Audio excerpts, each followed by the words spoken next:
What do you do with a team who is maybe a senior team who isn't trusting each other, who isn't working well together? What are some of the things that you do first to assess that? And then also, what do you do to help them move past that situation? Oh, good question. Well, first of all, it's just talking to the leader and seeing what's going on, and maybe a couple team members. Because it's going to take certain things for that team to develop that trust, and that really starts with the leader. So, for example, if the leader isn't willing to be a little vulnerable, if the leader isn't willing to put themselves out there and do some of that work, or if the leader doesn't look at it as their job, then there's really not a whole lot that I'm going to be able to do. So it always starts with the leader.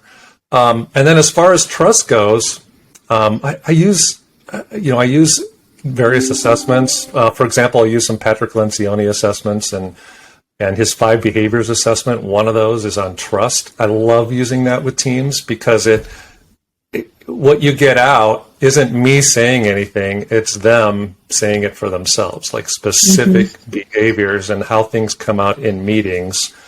And so then it's pretty clear. It's in black and white, or actually it's in red, yellow, green. And and you just can't escape it, right? It's this is what they've said. So I do use that a lot because then we can have a substantive conversation about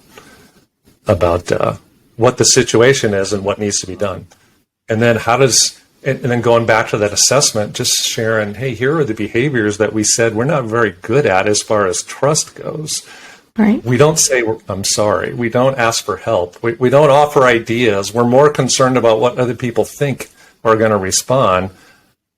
How do we show up differently? How should we behave differently in meetings? I did a couple of those different types of things like you're mentioning there. One was I asked a bunch of questions, and one of the questions was, what is your biggest fear? And it was really fascinating because I think that was the part where they were the most vulnerable and shared like what was really happening. So I was really proud of them I know that's not easy to answer. And they were willing to go there. And I think it helped the conversation just move in a much better direction. And then the second thing we did was talk about artificial harmony. And I think that's one of the things that to me was most interesting, just learning how to help people start to see that that's even a thing, right? That you're all being so nice, and then you're leaving the room, and then you're all having silent conversations after with individuals. That makes it very difficult to trust, right? It does. It absolutely does. And that happens a lot where we don't know what's going on, or have inside conversations, or it seems all fine, but really everyone's frustrated. Right. On the surface, it seems wonderful. And then the conversations are happening elsewhere. What are some things that you've done to help people come back to the room, if you will, right? Come back to the room and have those types of conversations versus doing back channels or trying to have them outside of the room?